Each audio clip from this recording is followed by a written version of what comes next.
ხელშესახები იქნებ არ არის ღმერთი და მისი მეგობრების სარწმუნოებით ხდება მისი განკურნება. ჭირდება თუ არა აი ამ რწმენისთვის ადამიანს სასწაულებით მკვდრეთითაც რომ აღდგეს ვინმე, არც მისას არ დაიჯერებენო. ამის გარეშე ღმერთს ვერ გვგრძნობთ ადამიანები? ჩვენ ვლაპარაკობთ იმაზე, რაც არ გვაქვს.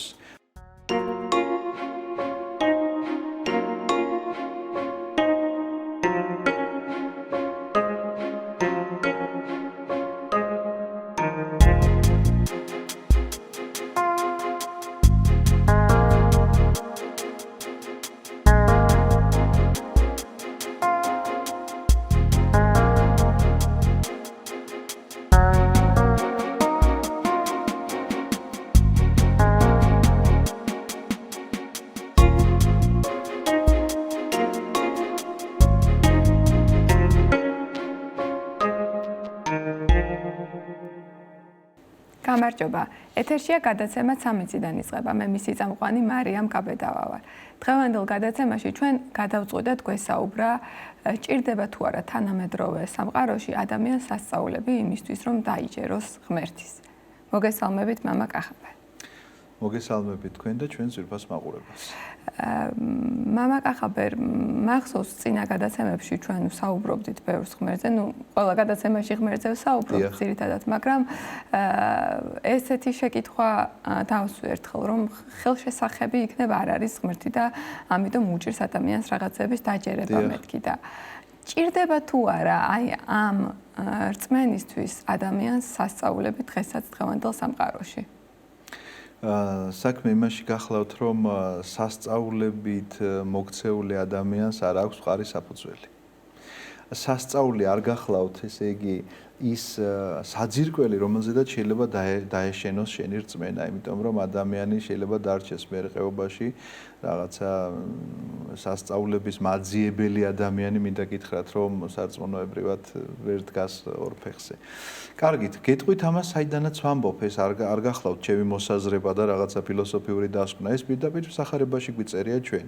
როდესაც იგავს ყვება მაცხოვარი მდიდარი კაცისა და ღარიბი ლაზარეს შესახებ, იქ არის ერთი ასეთი ამბავი ნათქვამი, რომ ეს მდიდარი კაცი ჯოჯოხეთში აახელს თვალს და ეს ღარიბი გლახაკი ლაზარე მოკლედ ა ブラ ამის წიაღში იმყოფება, ეუბნება ასეთ რამეს, სთხოვს ეს მდიდარი, რომ იქ გრძელი დიალოგია, მაგრამ მე მოკლედ ბოლოში ვიტყვი, რაც ხდება, რომ სთხოვს, რომ თუ შეიძლებაო, რომ გააცოცხლეო ლაზარეო, გაუშვიო უკანო, იმიტომ რომ 5 ძმა მყავსო და იმათ რომ უთხრასო, რომ აიო ჩემნაირ მდგომარეობაში არ აღმოჩნდნენ ჯოჯოხეთშიო და ა ブラ ამი ეუბნება, რომ მათ აქვთო მოსე და წინასწარმეტყველები და იმისი ისმინონო და არაო ეს მდიდარი კაცი ეუბნება.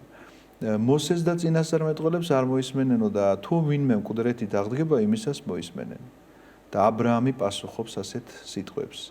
თუ მოსეს და წინასწარმეტყველებს არ მოусმენენო, მაშინ მკვდრეთითაც რომ აღდგეს ვინმე, არც მისას არ დაიჯერებენო.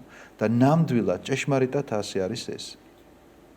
მკვდრეთით აღდგომილი მაცხოვარი ბევრ მაიხილა. ოღონდ ყველამ კი არ დაიჯერა ეს. მიუხედავად იმისა, რომ თავის თვალით იხილა. ამიტომაც სასწაული არ არის საფუძველი იმისა, რომ ჩვენ სარწმუნოებრივად ვთქვათ, რომ ღმერთო ეხლა სასწაულები მოგვიცი და ამის გამო ჩვენ დავიჯერებთ, ან უკეთესები გავხდებით, ან რაღაც ესე იგი სრულყოფილებისკენ სწრაფვას უფრო შევიძენთ, არ არის ეს სინამდვილეში ესე. საქმე სრულიად საპირისპიროდ არის, იმიტომ რომ ამ სასწაულების ძიებაში ადამიანი შეიძლება აბსოლუტურად დაბნეულობაში შევიდეს და რაღაცნაირად ცრუ სასწაულებზე გადაერთოს მერე საერთოდ, რომელსაც ეშმაკი მოჩვენებითად წარმოუსახავს რაღაცა მირაჟებს დაუდგამს და ეს როგორ უნდა გაარჩიოს ხოლმე ჩვეულებრივმა მოკვდავმა ადამიანმა, რომ არის თუ არა ეს ცრუ სასწაული თუ მართლა უფლის განმავლობა. უპირველეს ყოვლისა მაძიებელი არ უნდა იყოს სასწაულებისა, აქედან უნდა დავიწყოთ და სასწაული, რომელიც თქვა შეიძლება მის ცხოვრებაში ხდებოდეს, ამას უკვე უნდა უკავშირებდეს ის, რა თქმა უნდა, ღმერთს. რა არის ახლა ეს სასწაული? იცით რა, დილით რო იღვიძებს ადამიანი და მზე რო ამოდის და საღამოთი რო წვება ჩადის ეს მზე და მთვარე ამოდის, ამას რატომღაც სასწაულად არ მიიჩნევს ადამიანი. მოღონდ სასწაულად მიიჩნევს, აი მაგალითად რო რაღაცა ესე იგი ადამიანი კედელში გავიდა და გამოვიდა და რაღაც ისეთი არაბუნებრივი რაღაცებს ეძებს, რაც თქვათ მისი მხრიდან შეუძლებელია რომ გაკეთეს. თორე ის რომ ახლა მზე ამოვიდა და ჩავიდა, ეს არ მეაჩნია მას სასწაულად. არ მეაჩნია მაგალითად სასწაულად, რომ მკვდარი თესლი უნდა ჩათესო მიწაში, რომ იქედან ცოცხალი ღერო ამოვიდეს. და როგორ ამ მკვდრისგან ცოცხალი როგორ ამოდის, ეს არ მეაჩნია სასწაულად. სხვათა შორის უნდა გითხრათ, რომ ჩვენი წინაპრები ბევრად უფრო მორწმუნე ხალხი იყო, მინდა გითხრათ, იმიტომ რომ მათ მეტი შემხებლობა ჰქონდათ მსგავს ბუნებრივ საკითხებთან. თუნდაც ის რომ ეს თესლი უნდა დაეთესა და ზუსტად იცოდნენ რომ ეს თესლი ნედლი სანამ არის, ანუ ცოცხალი სანამ არის. იქამდე თუ დათესავ, დალპება მიწაში მოკვდება და აქედან აფერი არ გამოვა. დალპება, გაქრება. მაგრამ თუ დაელოდები მის გახმობას, რომ ის მოკვდეს და ამის შემდგომ დათესავ, იქედან ახალი ღერო ამოდის.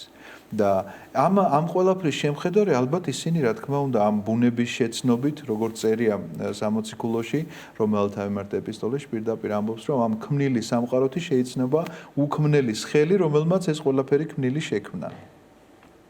ამიტომაც სასწაულები რომლებიც შეიძლება ხდებოდეს ჩვენს ცხოვრებაში მათ ჯერ იმ მოვლენებს უნდა დავაკვირდეთ რაც ხდება და თითოეული რამ სასწაულია მინდა გითხრათ და ამის შემდგომ თუ რაიმე ისეთი მოხდება ძალიან ფრთხილად უნდა ვიყოთ მასთან იმიტომ რომ რაღაცა ცდუნებაში არ შევიდეს.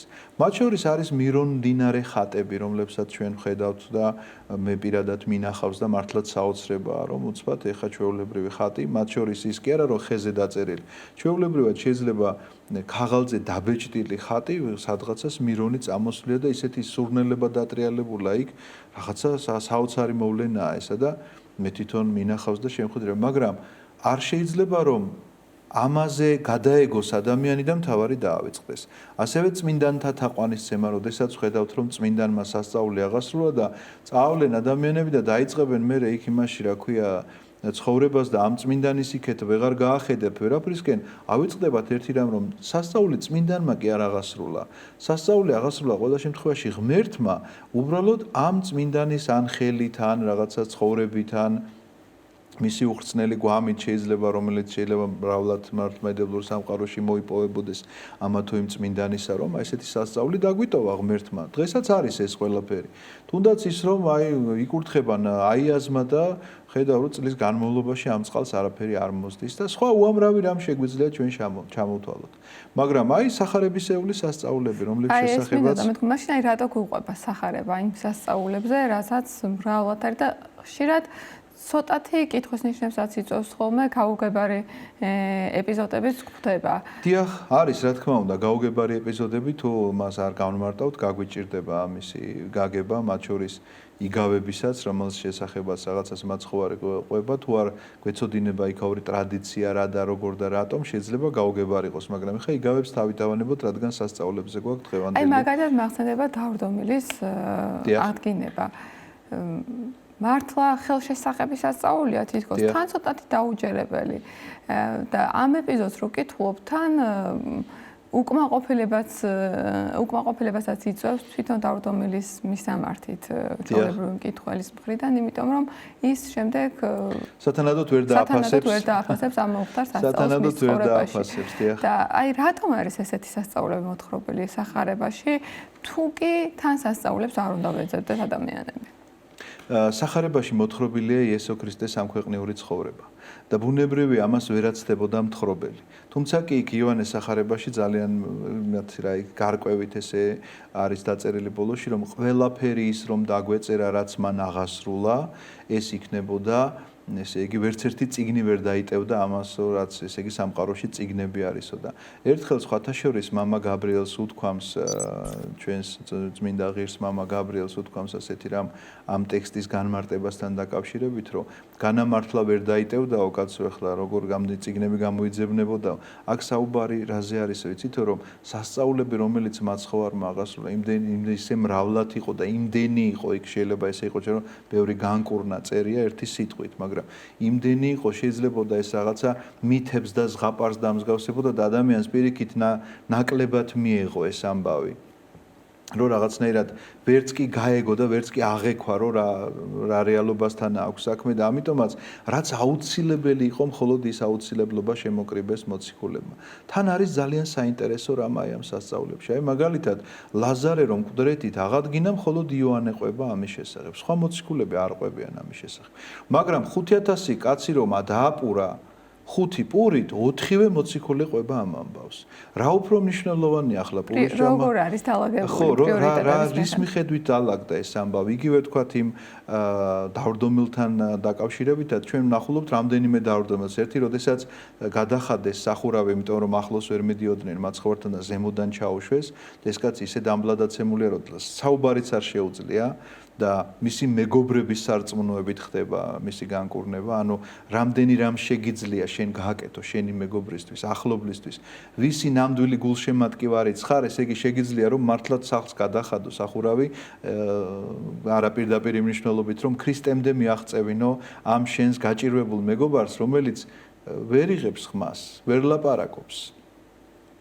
აი ასეთი რამ ჩანს ამ სახარებიდან და აუცილებლად მოსათხრობი იყო ეს 5 პურის ამბავი ძალიან საოცარი რამ არის რა რომ რატომ 4-ვე სახარებაში იქნა მოთხრობილი პირველ რიგში იმიტომ რომ ეს სასწაული არის ჩვენ ვეძახით ამას სასწაულს თორე მაცხოვრისთვის როგორც შემოქმედი ღმერთისთვის ამ შემთხვევაში რომელიც სამყაროს შემოქმედისთვის ეს არის ჩვეულებრივი ამბავი ისევე როგორც ერთი ჩათესილი მარცვლიდან ამოსულ ღეროზე შეიძლება 100 მარცვალიებას სწორედ ესეთი ამბავია, ეს დროში ხდება უბრალოდ, რომ ჩვენ დროში ვუყურებთ ამას. რომ წარმოიდგინეთ, ერთი ცალი მარცვალი ჩავთესე ახლა პურის თესლისა, ის გაღვევდა მწვანე ღერო ამოვიდა და 100 მარცვალიებია, მე ამ 100 მარცვალი უნდა ჩამოვკრიფო, უნდა გავახმო, დავქვა და მივიღებ აქედან პურს. ეხლა ჩათვალეთ, რომ დროში დავაჩქარე ეს ყველაფერი მე.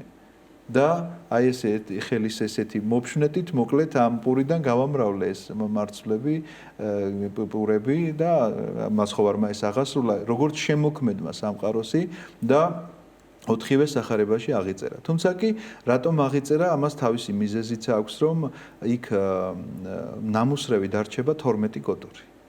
მოციქული მოგეხსენებათ გახლავთ ზუსტად 12 რიცხობრივად და ისინი უდაბნოში არაფერი არ უნდა დარჩესო აქ მაცხოვარი ამბობს და უდაბნოში აიკიდებენ ამ გოდრებს და რაც დარჩენილია სავსე 12 გოდორი მიაქვთ იქ სადაც მიდიან. ეხლა როგორ ფიქრობთ უდაბნოში სიარული ჯერ გოდრის გარეშე როგორია და ეხლა გოდორი რომ კიდია ზურგზე ამ გოდრის წარმომავლობა ხომ უნდა გაგახსენდეს. 5 პური რო ქონდა და ეხლა 12 გოდორი რომ მოდის ხომ უნდა გაგახსენდეს და ამას მე არ ვამბობ, ამას იოანე ოქროპირი ეუბნება იუდას.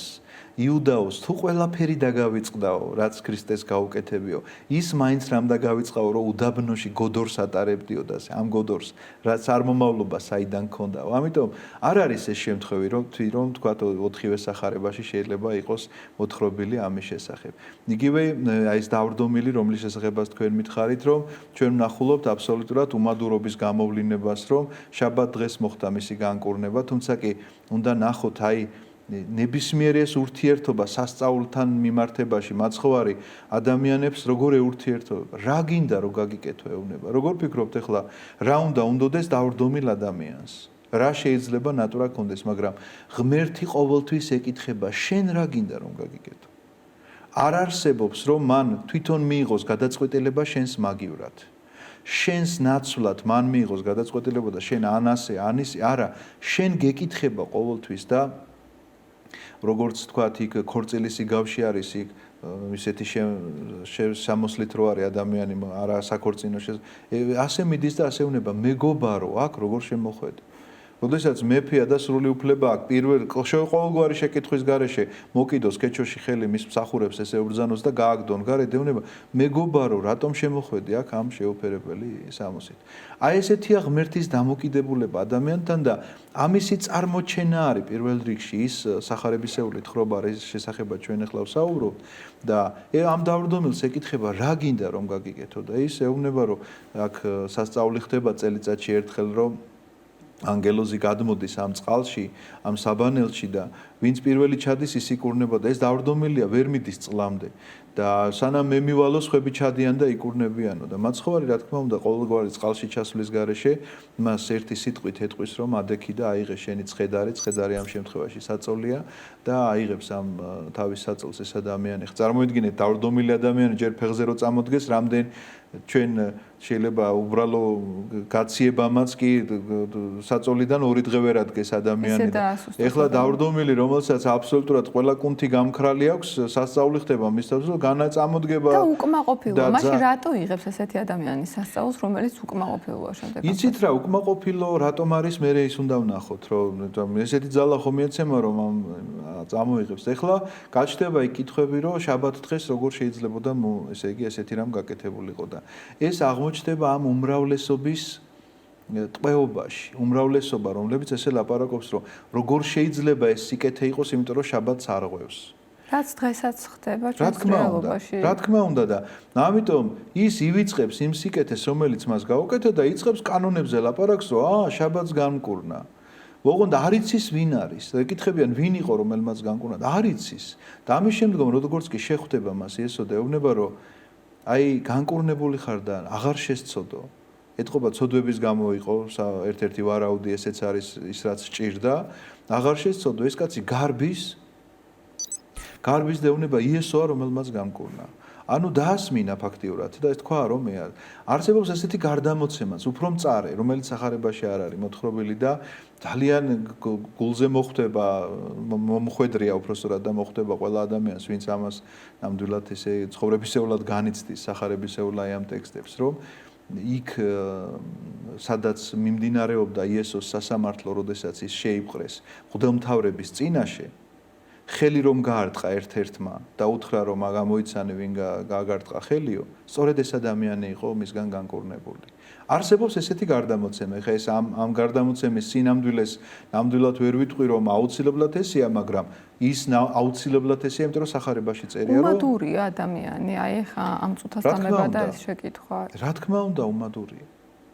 რა თქმა უნდა, ეს არის უმადურების ესეთი უკიდურესი გამოვლინება და რაც მთავარია, ეხლა ნახო, უკვე კარგად არის, აღარ სჭირდება არაფერი, თავისით მიდის, მოდის და აღმოჩნდა, რომ ეხლა ის საზოგადოება, რომელიც ესე მოზღურავენ და ამბობენ, ეხლა მათთან დაახლოება უბრალოდ უფრო ამ ქვეყნიურ სიკეთეებს მოუტანს, ვიდრე ქრისტესთან დაახლოება. ნუ მისი აზრი ესეთია ამ შემთხვევაში და ამ უმადურების გამო და აქ რაღაც ამ ქვეყნიურობის გამო, რომ ეხლა ესენი ყველანი თანამდებობის პირები არიან, ამათთან დაახლოება არ არის ცუდი საქმე, ამიტომაც გადაწყვეტს, რომ აი ეს არის რომელმაც მე გამკურნა, რომელმაც დაარღვია შაბათი და გამკურნა და ის რა დღეში იყო, რომ 38 წლის განმავლობაში, პირდაპირ ასე წერია, 38 წლის განმავლობაში გაუნძრევლად იწვა ერთ ადგილას და მისი უბედურება მარტო ის კი არ იყო, რომ დავრდომილი იყო.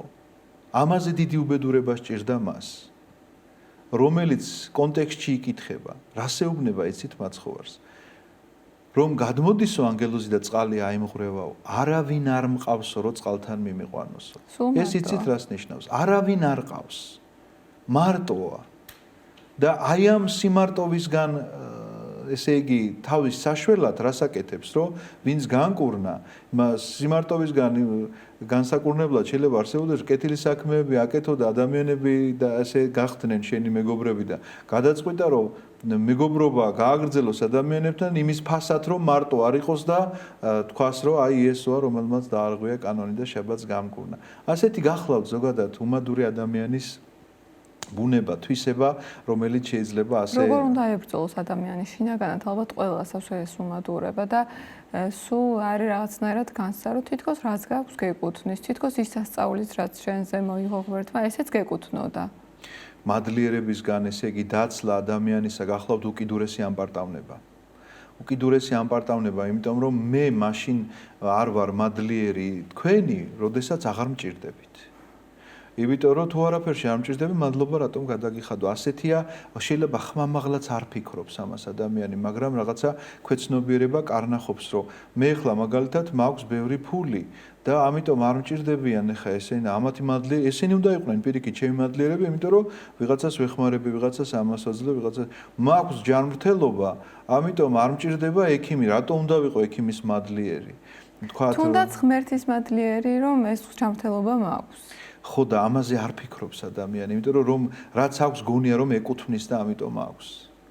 და როგორც კი ეს ყველაფერი წაერთმევა, ამის შემდგომ ხდება მე საწყალი, რომელიც იმედი უნდა ვიქონიოთ, რომ გონს მოეგება და სინანულში ჩავარდება და თუ არ ჩავარდება, კიდევ უფრო დიდ უბედურებაში აღმოჩნდება ამ ადამიანის მსგავსად ახლა რომ საუბრობდით რაღაცა ამ დავრდომილის განკურნებაზე.